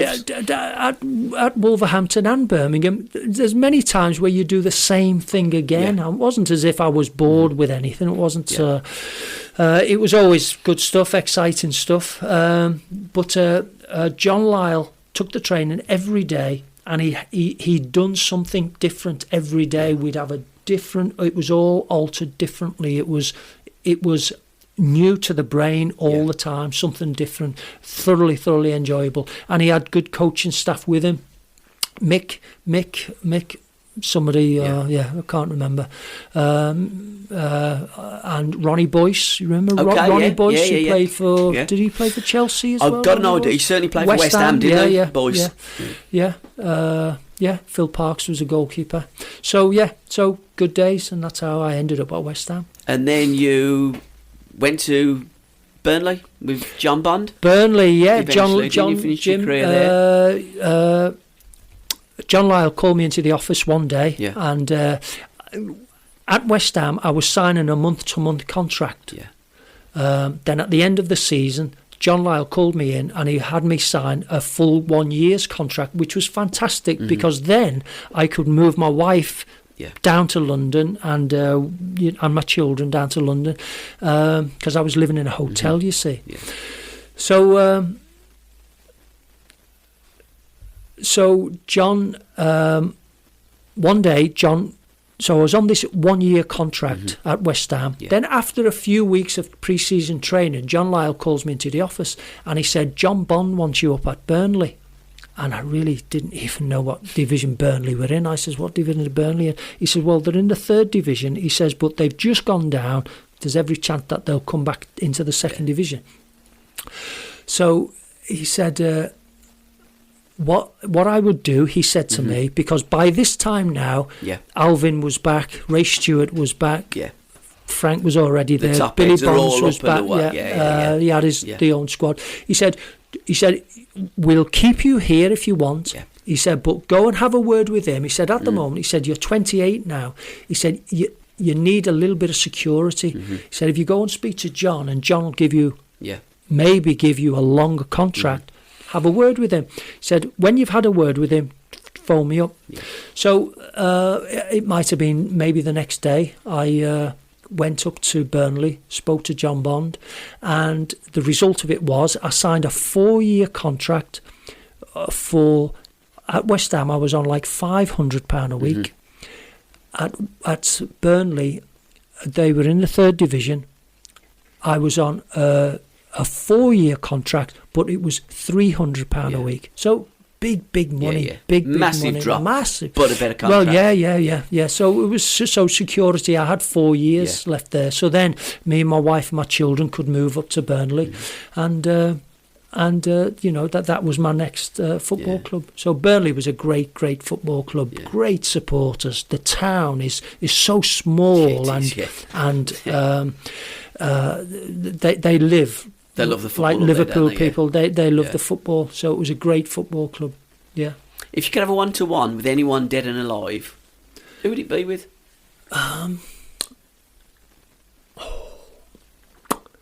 Oh, golly.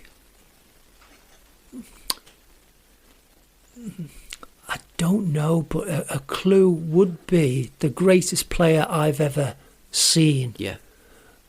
was Pelé. And Yeah. Pelé to me, your Maradonas, your Trevor Francises, your Cristiano Ronaldo, Messi now can come nowhere near Pelé. Pelé was I'll never ever see anybody. But yeah, so somebody like Pelé, yeah, so it's like that. Highest high, lowest low during your career? The lowest was probably the semi-final in 1975. Yeah. That's the lowest. That was a big, like a blow to the stomach. Yeah. Especially under the circumstances of us leaving, where that ball just trickled over the line. Mitchell, and then we went back, we kicked off, and the whistle went. Yeah.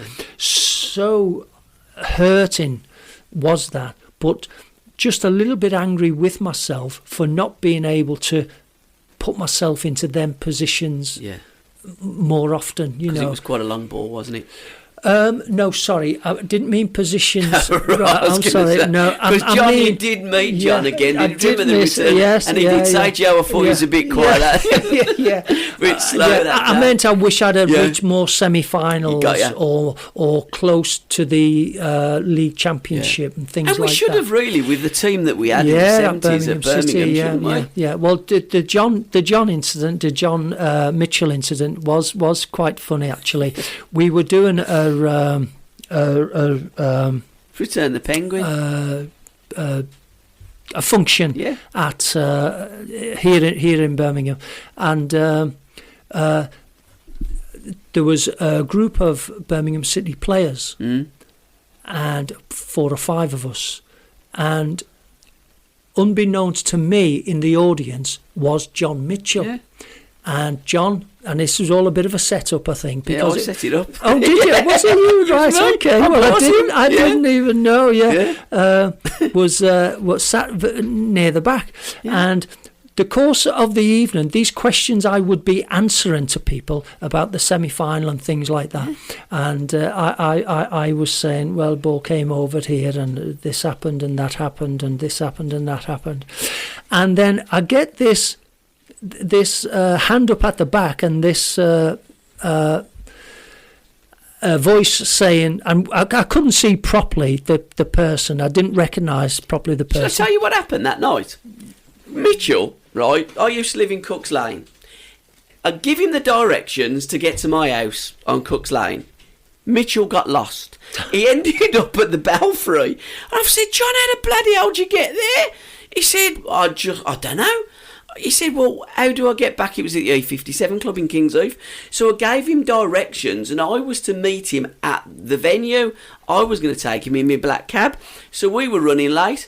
I got there and asked you the question, and you've says, Gabby, I've already gone through but being it's you, I'll answer it again. Oh, right, yeah. And as you was going through the ball, I gave Mitchell the microphone, and this London voice said, Joe, I thought you was a bit slow that night, and you nearly fell over. I thought he was going to chew you. Yes, because the questions were... and then when the question came from yourself, which I didn't recognise, I thought to myself, well, I've already answered that question. Then I says, well, I'll go through it again. And then when John and then when you went, Joe, this is John Mitchell, I could have fallen down. Fallen down. It was a fantastic, setup. It worked. If it was a setup to catch me, it really did, absolutely, 100%. It worked almost as good as Howard's free kick. Against Liverpool. It was good. But again, great times. So that was your lowest low. What was your highest high? It has to be, because there wasn't many highs. Yeah. There wasn't many highs, I admit. Signing for Birmingham, coming to Birmingham. I'm here in Birmingham now. I've been here since 1970. I go backwards and forwards every couple of weeks, every couple of months to see my family in Liverpool. So coming to Birmingham was just...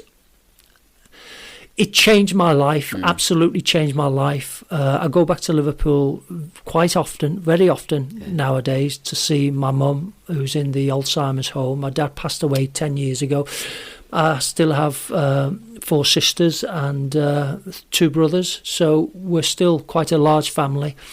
And I just thank God that I made a living for myself here in Birmingham. Yeah. And although I'm born and bred in Liverpool, I class Birmingham is my hometown. Birmingham is my hometown. I love Liverpool. I love going back there to see my family and old friends that I was schoolmates with. But Birmingham City, the city of Birmingham, the people of Birmingham are world class, absolutely world class. I've got 2 children of my own. I've got 3 grandchildren now, and I will always remain here in Birmingham. Well, we're absolutely delighted, Joe, that you took that journey at the age of 15 and become one of our most famous adopted sons. Yes, it's been fantastic. Birmingham City Football Club was a fantastic football club. Yeah. Birmingham, lots of people say to me, especially when I'm up in Liverpool, they say, why didn't you sign for Everton, or why didn't you sign for Liverpool? And the truthful answer is, because Birmingham asked me first. Yeah. They were the first ones to ask me. Yeah. And that following week, I had Tony Waiters, who was the old who was the old Liverpool goalkeeper, an England goalkeeper. He was the chief scout of Liverpool, and he was banging on my mum and dad's door many times saying, Bill Shankly wants Joe at Anfield, Bill Shankly wants Joe at Anfield. Yeah. And they were saying, he's already promised Birmingham, he's going to go to Birmingham. Yeah. And I don't regret what one part of it. I wonder if, with Bill Shankly wants Joe at Anfield, his nephew said, you ain't.